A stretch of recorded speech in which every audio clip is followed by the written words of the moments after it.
Welcome back to math and English educational academy. আজকে আমি good and oil, এই good মানেও ভালো, অয়েল মানেও ভালো, এই যে গুড আর অয়েল, এই difference between good and oil, এটাই হচ্ছে আজকের আলোচনার বিষয়।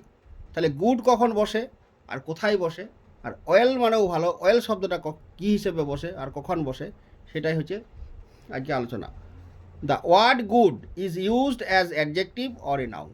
এই গুড শব্দটা কীভাবে ব্যবহৃত হয়? হয় অ্যাডজেক্টিভ অথবা নাউন। আর অয়েলটা কী হিসেবে ব্যবহৃত হয়? The word well is used as noun, adverb, verb, adjective, interjection, এইসব হিসেবে ব্যবহার হয়। তাহলে গুড, এই গুড শব্দটা মডিফাইজ নাউন্স। গুড সবসময় কী করে? মডিফাইজ নাউনকে মডিফাই করে। আর অয়েল, এই ওয়ার্ডটা modifies verbs, adjectives or other adverbs. আরেকটা জিনিস মনে রাখবে যে in common sense oil modifies verbs. সবসময় কী করে? সাধারণভাবে আমরা বুঝি যে অয়েলটা শুধুমাত্র ভার্বকেই মডিফাই করে। এবার দেখা যাক কতগুলো সেন্টেন্স, এবং সেখানে সেই সেন্টেন্সের মধ্যে কতগুলো ড্যাশপূরণ, মানে কতগুলো ফিল আপ দেওয়া আছে, সেখানে কোথায় গুড বসাবো আর কোথায় ওয়েল বসাবো, সেটা নিয়েই আজকের আলোচনার বিষয়। তাহলে fill up the gaps with good or well.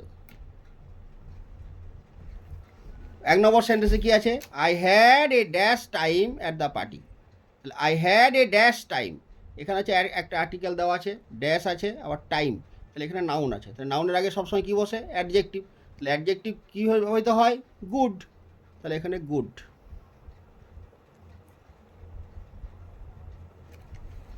Good time.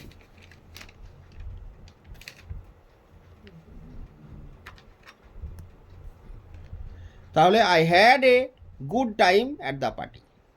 They had a dash cake, তাহলে এটাও একটা নাউন আছে, তাহলে নাউনের আগে আমরা কী বসাবো? Good cake.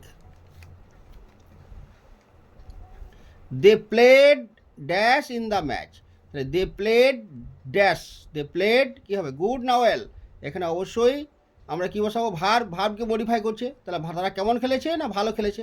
তাহলে কী করে? ওয়েল মডিফাইজ ভার্বস, তাহলে ভার্ব যদি হয় তাহলে ওয়েলটা বুঝবো, এখানে ওয়েল। ইন দ্য ম্যাচ, এখানে ইন দ্য ম্যাচ, এটা হচ্ছে অ্যাডভার্ব, এটা হচ্ছে অ্যাডভার্ব ফ্রেজ, তাহলে এটা নাউন নয়। কিংবা এখানে বলবো যে আমরা এখানে ওয়েলটা, এখানে প্লে খেলাটাকে মডিফাই করছে, তার জন্য এখানে আমরা গুড না বসায়ে অয়েল বসাবো।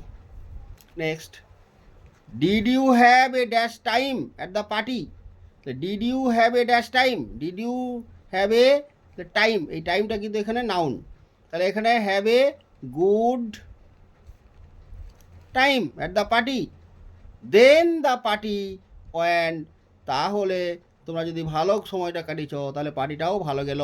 ওয়েন্ট, এখানে ভাবটাকে ওয়েন্ট মডিফাই করবে, তাহলে এখানে অবশ্যই আমি কী বসাবো? ওয়েল। বোঝা গেল? Next, the band sounds good at night. The band sounds good, এখানে গুড বসবে, good sounds good at night.